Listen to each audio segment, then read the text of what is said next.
Senhoras e senhores, nesta comemoração especial dos 100 anos de transmissão, da primeira transmissão de rádio no Brasil, hoje a Universidade de Sorocaba recebe com muito prazer André Fasano. André Fasano, que é um jovem jornalista, jovem radialista, mas que tem muita história para ser contada, muita história de bastidor, muita história vivida e histórias ainda que vão ser vividas e vão ser contadas. André, é um prazer imenso receber você aqui, um prazer imenso poder bater esse papo com você nesse momento especial, né? São 100 anos, agora em setembro nós comemoramos 100 anos da primeira transmissão de rádio no Brasil. Bem-vindo mais uma vez. Obrigado, Douglas, obrigado ao Uniso pelo convite, até porque eu saí daqui, né? Sou aluno da Uniso, então é legal bater esse papo. Obrigado pelo jovem jornalista, já acho que não sou tão jovem assim mais, mas... O telhado tudo tá bem. Dando uma caída, tá mostrando um pouquinho, mas faz parte do show, quando você me conheceu, a gente tava brincando aqui, né? O Douglas que estudou comigo aqui na Uniso também. Tinha 17 anos, muito cabelo, hoje não tem tanto assim, não. Agora, André, queria que você contasse um pouquinho do seu início. Como é que foi o seu início, a sua chegada no rádio? Você que em 2004... 2005, ingressou na universidade e a partir daí se apaixonou por esse veículo chamado rádio. Então, na verdade, assim, vamos lá. Começar do início. Eu sempre gostei de rádio. Sempre ouvi rádio, principalmente de esporte, e eu brincava narrando o jogo. Então tinha aquele Gulliver, né? E eu narrava esses jogos. E eu sempre sonhei em trabalhar e sempre ouvia as principais rádios aí de esportivas, né, de São Paulo, Jovem Pan, Bandeirantes e tudo mais, sempre acompanhei, sempre fui apaixonado. E desde moleque eu sonhei em trabalhar com jornalismo, né, principalmente com rádio ou TV. Tanto é que quando eu fui prestar vestibular, eu tinha opção, fui para o jornalismo, mas ainda na dúvida se eu iria para rádio e TV também. E deu que eu acabei entrando na Uniso, né? Em 2004, comecei o curso de jornalismo e foi muito legal que quando eu entrei na primeira aula, a gente foi conhecer os estúdios, né, da Uniso, ainda lá no seminário.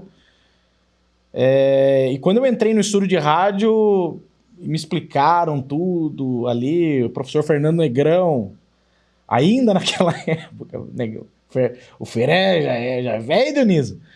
E quando ele mostrou o estúdio, foi muito engraçado, que eu olhei e falei assim, cara, é com isso que eu quero trabalhar.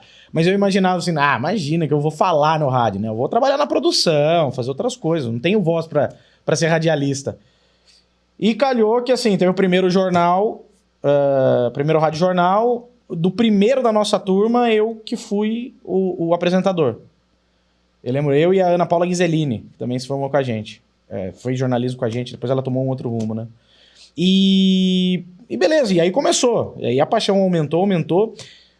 2005, quando o São Bento subiu da Série A2 para a Série A1 do Campeonato Paulista, foi o ano que o São Bento subiu, o Hidalgo Neto, da Super FM na época, ele queria montar uma equipe de esportes para cobrir o São Bento.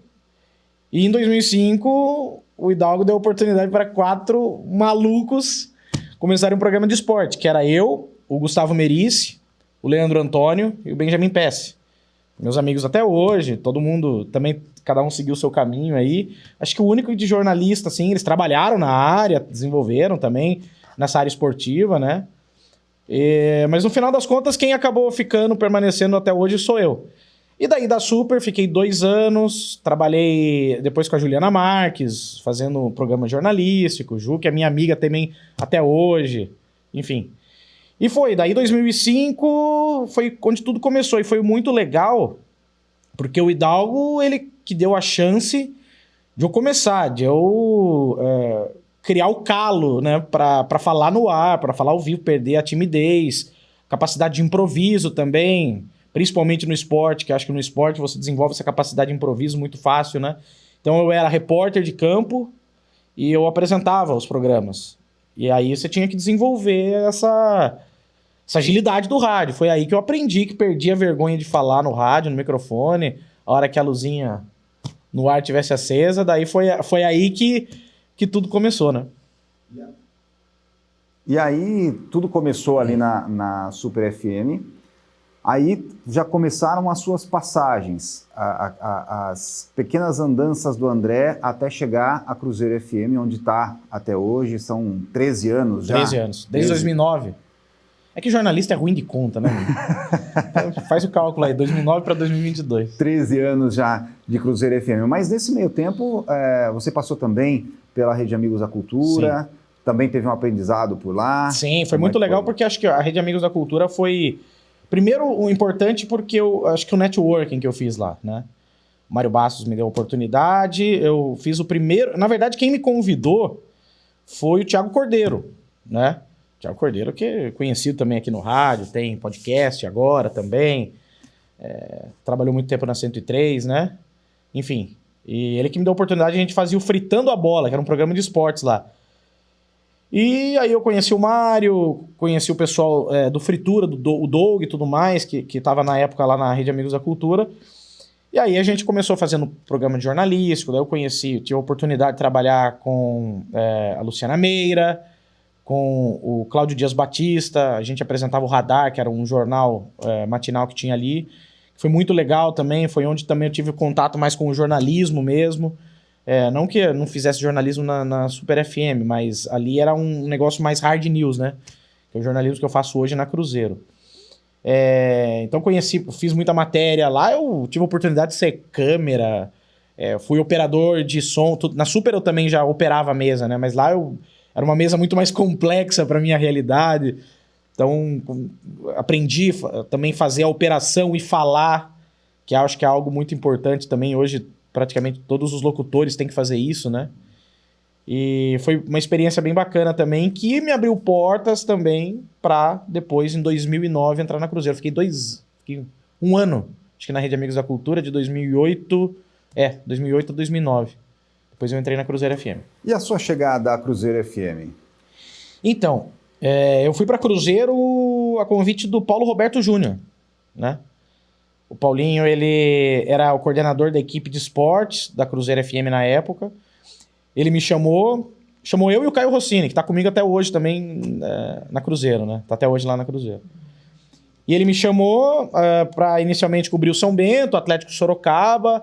Depois o Fábio também, a gente quase que paralelamente fui para Cruzeiro também para fazer o jornalismo. O Fábio, que é o coordenador de jornalismo da Cruzeiro até hoje, Fábio Andrade, apresentador do Jornal da Cruzeiro, do Jornal da 5, enfim. Daí ele me colocou no jornalismo, e aí foi muito legal, porque assim, eu sempre fui apaixonado e quis trabalhar no rádio para fazer jornalismo esportivo. E a Cruzeiro, assim, era um sonho também, porque era a principal rádio de transmissão esportiva da região e tudo mais. Então eu ouvia os caras em jogos do São Bento, de repente eu estava trabalhando com eles, com o Demétrios Garcia, com o próprio Paulinho, Paulo Roberto Júnior, o Fábio, o Érico Bueno também. Depois se tornaram amigos, né? Isso que é o mais legal. Luciano Rodrigues, Luba, né? Só que daí, desse amor pelo esporte, eu descobri um outro lado legal do jornalismo, um outro lado legal do rádio, que é o jornalismo, né?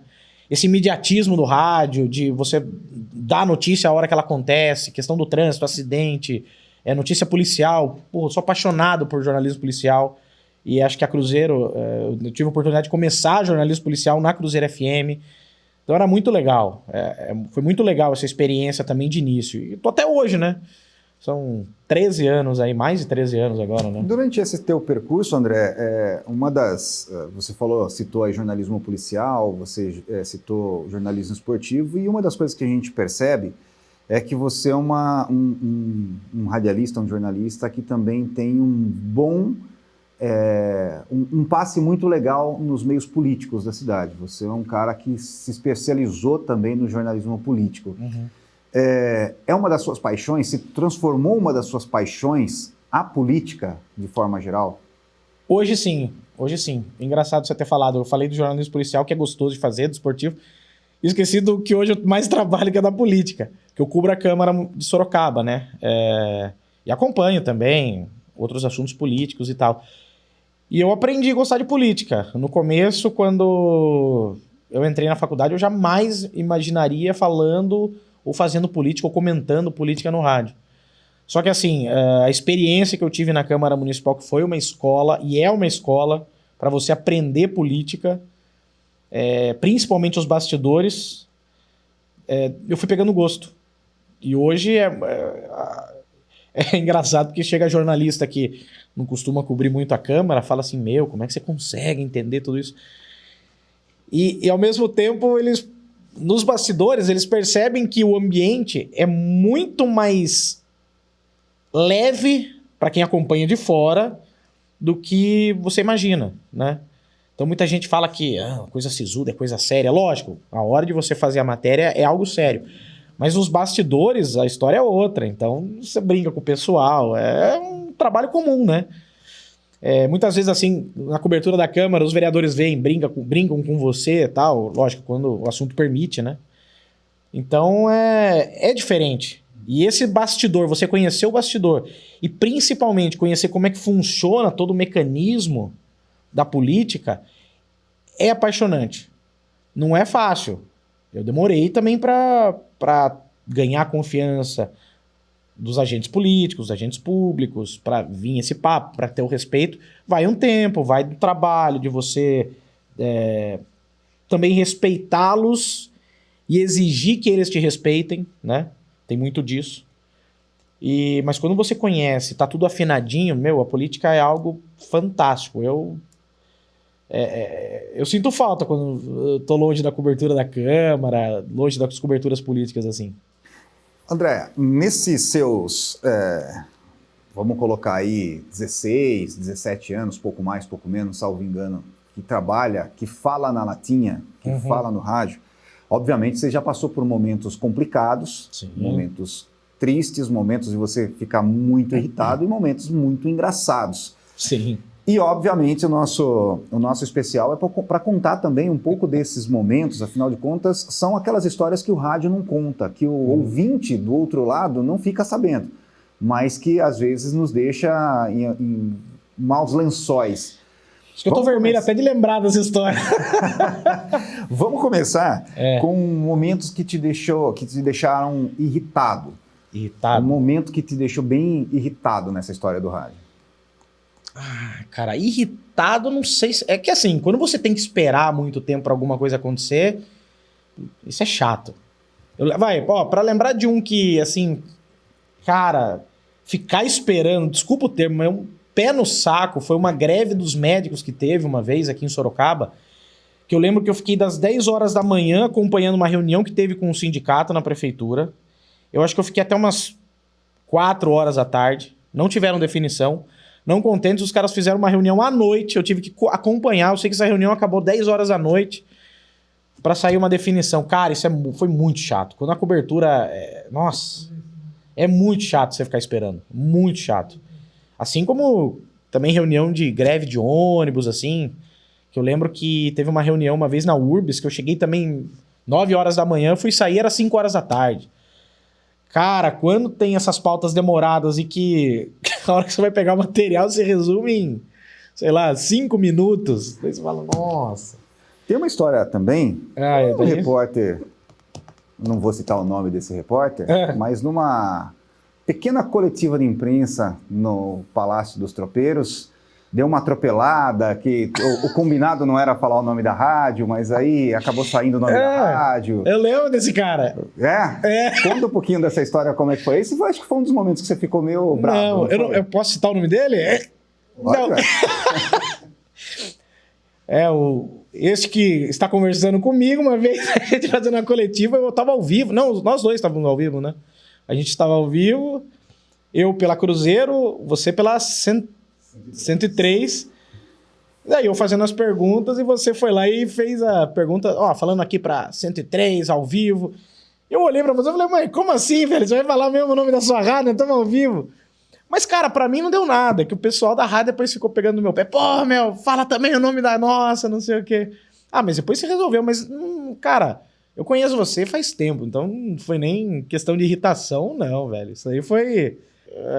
a gente tava ali, você também foi fazer o merchan da sua rádio, também deveria ter feito da minha, então... Eu era novo, né? Eu tava no primeiro ano, acho que, na rádio.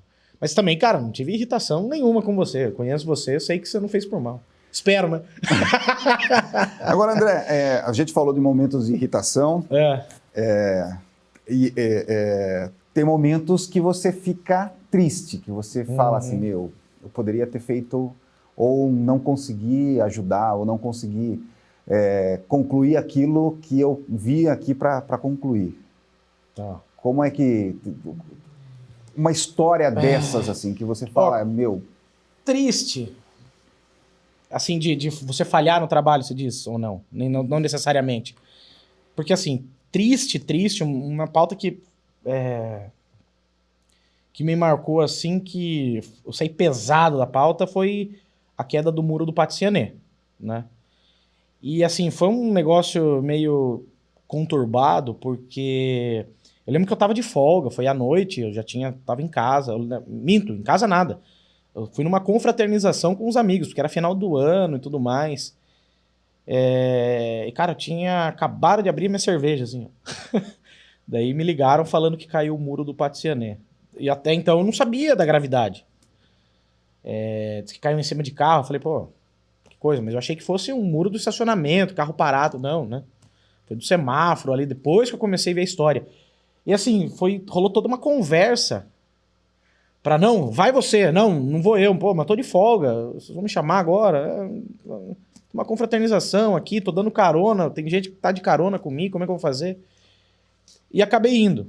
E assim, foi muito estranha a sensação, porque tava com aquela fita de isolamento, né, aquela fita zebrada que falam, e a hora que eu cruzei a fita zebrada, onde a imprensa tinha acesso, foi engraçado que parece que eu entrei numa bolha que o ar tava denso, de tão pesado que tava o clima.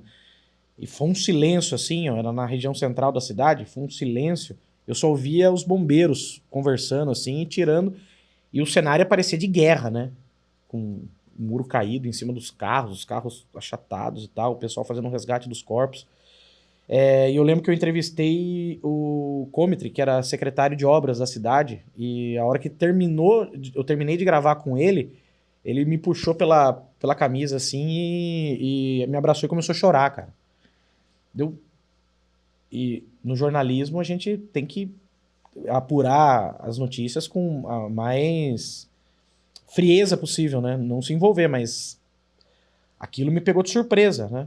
E é o lado humano também, não tem como tirar o lado humano da história. Então, a hora que eu saí de lá, eu liguei pra Alessandra Santos, que era a produtora do jornal, eu mandei pra ela o material, falei, cara, eu tô sem condições de escrever.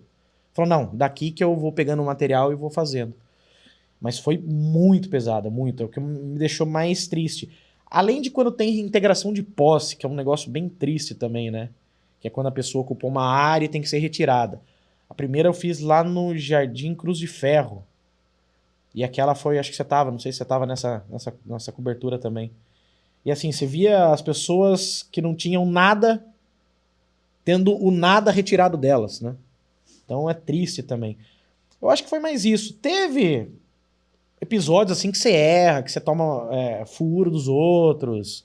Tipo, na Câmara, assim, deram uma notícia que eu não dei. Daí você fala, putz, perdi essa. Daí vem o chefe falar. Daí isso me deixava triste também. Me deixa até hoje, né?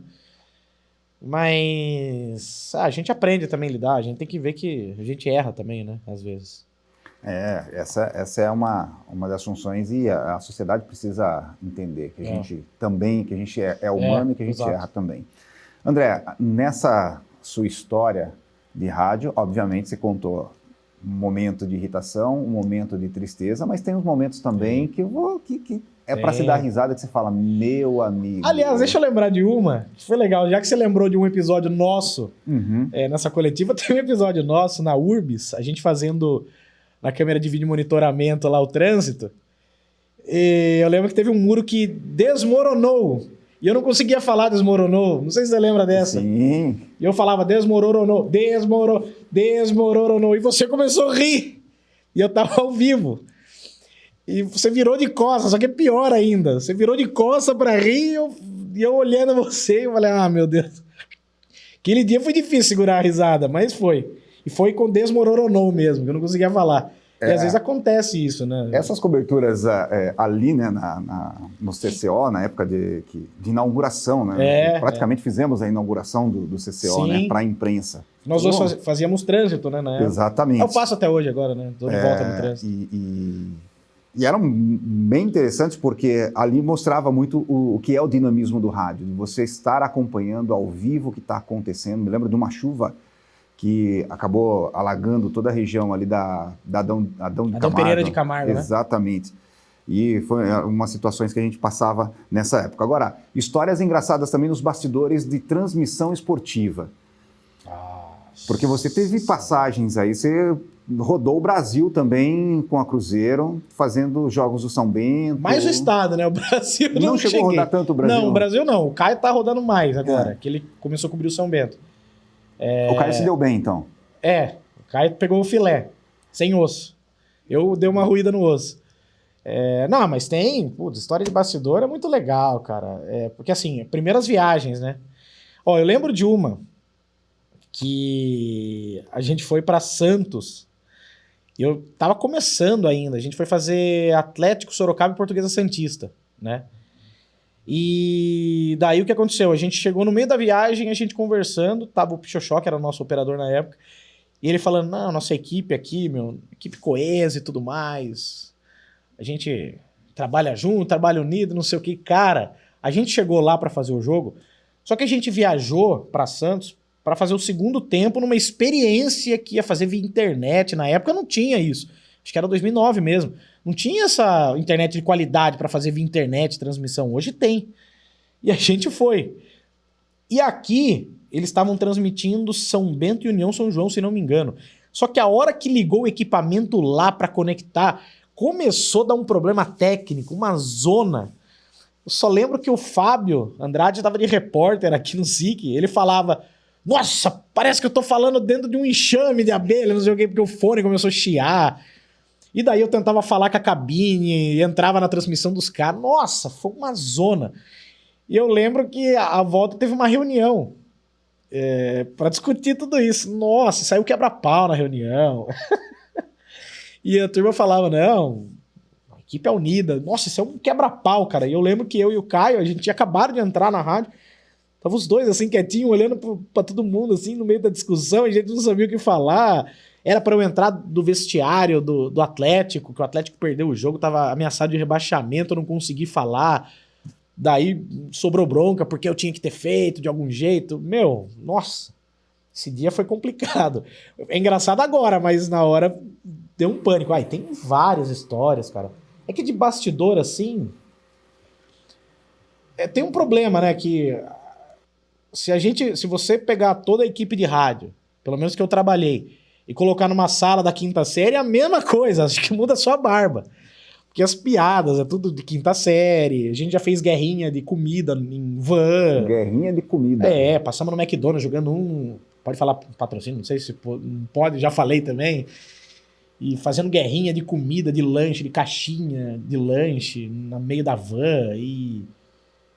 tirando sarro do motorista, cantando a musiquinha do motorista, olha a pista. Não chega tanto, mas ficamos pegando no pé. Uma vez a gente foi pra Franca fazer uma viagem. E, cara, essa viagem não chegava nunca. A gente foi de van. E não chegava, e não chegava, e não chegava. Foi eu, o Fábio Andrade, acho que o Luciano Rodrigues e o Jarbas Santos. O Jarbas que montou equipamento. O Jarbas estava de técnico, sei lá. E, cara, não chegava. A gente olhava pro relógio, a gente saiu daqui, era umas 2 da manhã, cara, e não chegava. E, de repente, a gente ouve do GPS, do motorista, você chegou ao seu destino, a gente chegou num córrego. Falei, pô, ô motorista, o que tá acontecendo que a gente não chegou no estádio? Não chega nunca. E, assim, e são essas histórias. Daí vai num restaurante, passa vergonha de pegar pratão. Você vê os caras assim, parece que morto de fome, que não comia vai 20 anos. Então tem tudo isso, cara. Agora, André, o ouvinte, ele recebe a informação pelo rádio, hoje pela internet, mas ele não tem ideia do que é essa apuração, do que é o dia do repórter, por exemplo, numa cobertura esportiva, que numa final de campeonato, que você tem que chegar 3, 4, 5 horas antes do jogo começar, você tem que almoçar, comprar quentinha, sentar em qualquer lugar, porque não tem um refeitório. O estádio muitas vezes não foi preparado para isso. Os estádios mais antigos, as novas arenas, devem ter uma área um pouco mais de qualidade para o repórter, para a imprensa. Como é que é esse dia a dia do repórter, desde que, vamos usar esse exemplo, de uma cobertura esportiva numa final de campeonato, que muitas vezes, realmente, o ouvinte recebe a informação e muitas vezes critica por não saber como é que foi esse dia do repórter. Bom, em primeiro lugar, eu acho assim, grandes eventos. Quando é aqui em Sorocaba, a gente está mais acostumado, vai mais de boa. A gente geralmente abre 2 horas antes a transmissão e tudo mais, mas a gente chega 1 hora. Então, quando você abre a transmissão, se o jogo é às 4, geralmente, o jogo é às 4, a gente abre às 3. Só que a gente tá no estádio já 2 horas, 2h30. Quando o jogo é fora, é pior ainda. Que se o jogo é às 4, a gente abre às 3, só que a gente chegou no estádio meio-dia. Quando é jogo em estádio, que é jogo grande, Pacaembu, Morumbi, é pior ainda, que a gente chega 10 horas da manhã para montar tudo e tudo mais.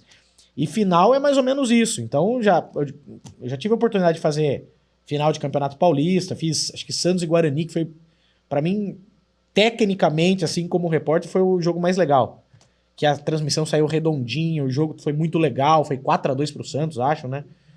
Eu tomei até drible do Neymar no campo, fui entrevistar ele saiu driblando todo mundo, me driblou também. E foi uma transmissão muito legal, só que assim, a gente chegou no Morumbi, o jogo era às 4 da tarde, a gente chegou no Morumbi, era 11 horas da manhã. E daí tem tudo aquilo, vai pedir comida, onde que vai comer? Onde vai almoçar? Daí geralmente no Morumbi, eu não sei como é que é hoje, faz tempo que eu não vou lá fazer transmissão. Mas chegava o pessoal de restaurante mesmo, do restaurante do Morumbi, falava, vocês querem aí? Fazia o pedido, depois eles traziam. Mas teve caso no Pacaembu, por exemplo, que dependia do time e o time era o responsável pela alimentação, por exemplo.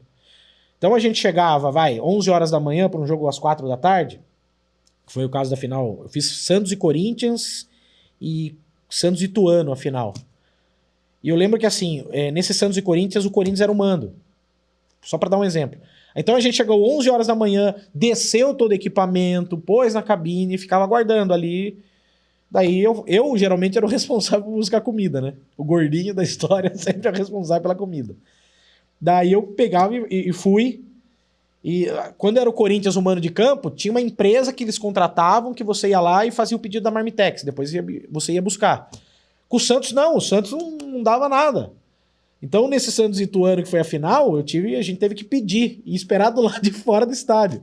Por sinal, você também estava junto. Douglas tem várias histórias comigo, né? E a gente ia lá esperando do lado de fora. E não chegava a marmita. E o jogo vai começar. E a torcida chegando, o estádio lotando.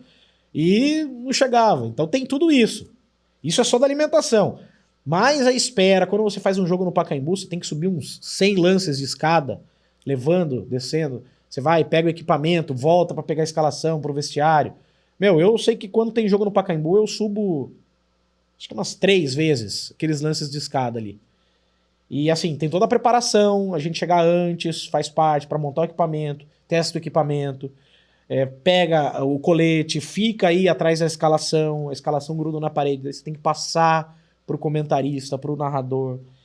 Cara, daí a hora do jogo a coisa desenvolve mais, você tá efetivamente falando, trabalhando e tudo mais, você não sente. Pós-jogo, daí dá uma baixada na adrenalina um pouco da partida, daí você já começa a sentir o cansaço. Daí você vai pra coletiva, faz e tal, daí você se concentra um pouco mais. A hora que acaba o jogo, meu amigo, você percebe que você tem que subir, desmontar o equipamento, pôr no carro, carregar e voltar pra casa. Falei, nossa, daí bate o cansaço, cara. Daí e quando é longe ainda, a gente fazia bate-volta, já fiz bate-volta pra Lins, 4 horas de viagem. Cara, é muito complicado. O cansaço mental é maior. Tem o cansaço físico que, afinal de contas, você fica o tempo inteiro de pé. O repórter de campo não senta, né? Você fica na beira do gramado de pé.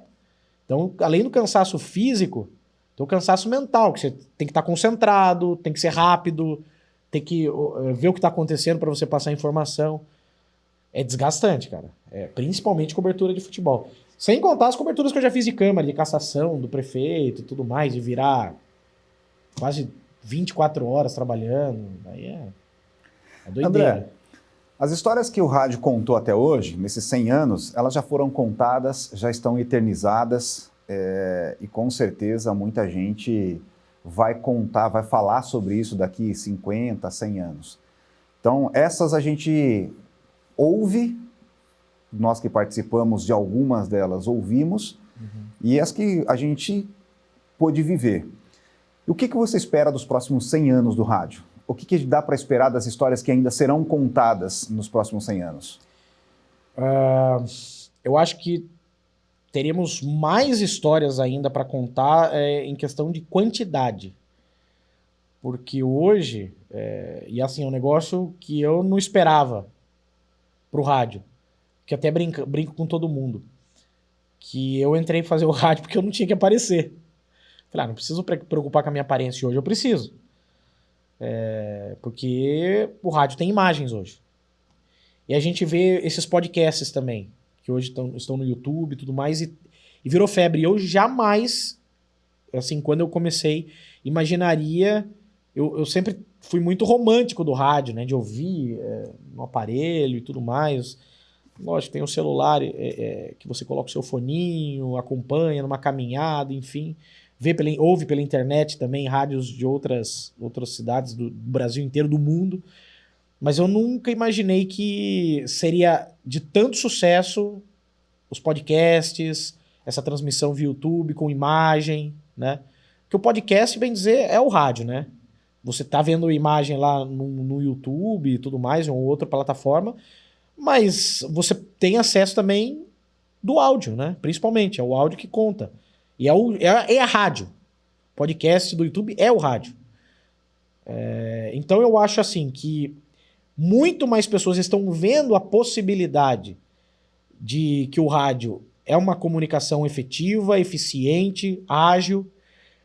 E eu acho que muito mais gente está tendo coragem de falar, de ter o seu programa, ter o seu quadro, de contar a sua história por meio dos podcasts, por meio de um canal no YouTube, enfim, que eu entendo que seria um rádio mesmo, é como trabalha a dinâmica do rádio. Então eu acho que a partir de agora a gente não vai estar mais restrito às emissoras de rádio contando a história do rádio, ou os profissionais que trabalham nas emissoras de rádio. Eu acho que abriu esse leque, expandiu essa consciência de que você, com um celular, um microfone, você consegue fazer rádio.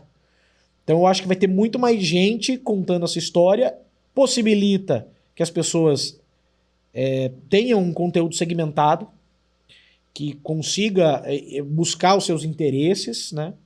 Eu acho que isso só traz benefícios para o rádio, para quem é profissional do rádio. A expertise que a gente teve do rádio convencional, de uma emissora de rádio, eu acho que só vai ser passado e está sendo passado. Eu vejo muita gente dando curso, procurando também se espelhar em profissionais para desenvolver o seu programa. Então eu acho que a partir de agora, os próximos 100 anos do rádio vai ser isso. Vai ser muito mais gente utilizando o rádio, tendo a consciência do trabalho que é fazer rádio e da importância que o rádio é nesse aspecto da comunicação eficiente e ágil, né? André, a gente só pode realmente agradecer, a Universidade de Sorocaba agradece a sua participação, contando um pouquinho da sua trajetória, e eu sou muito suspeito para falar, porque se a gente ficar conversando, a gente sei de histórias de jogadores fanho que você entrevistou, de pessoas que não quiseram falar, ainda tiraram... Ao vivo. Então, a gente sabe de muita história, mas se a gente ficar, a gente vai ficando aqui durante muito tempo e, obviamente, vamos ter outras oportunidades. Legal. Mas a Universidade de Sorocaba te agradece por ter vindo participar, desejando mais sucesso para você nos próximos 100 anos, se nós estivermos por aqui. E parabéns aí pela sua trajetória nesses últimos anos que você tem à frente do microfone, empunhando alguns dos microfones mais importantes de Sorocaba. Douglas, eu que agradeço ao Niso por ter me chamado, convidado.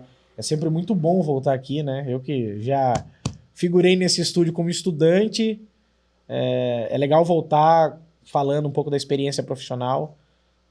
Eu valorizo muito todo o aprendizado que eu tive, né? E aqui eu aprendi muita coisa. Então é muito bacana você voltar às suas raízes para falar um pouco do que você gosta, que é o rádio. Então agradeço demais ao Niso pelo convite. Muito legal esse bate-papo e estou à disposição para os próximos também.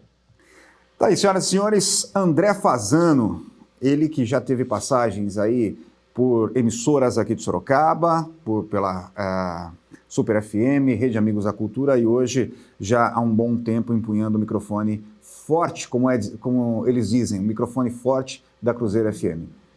Grande abraço e a gente volta, obviamente, com outros entrevistados aqui nesses 100 anos de histórias do rádio.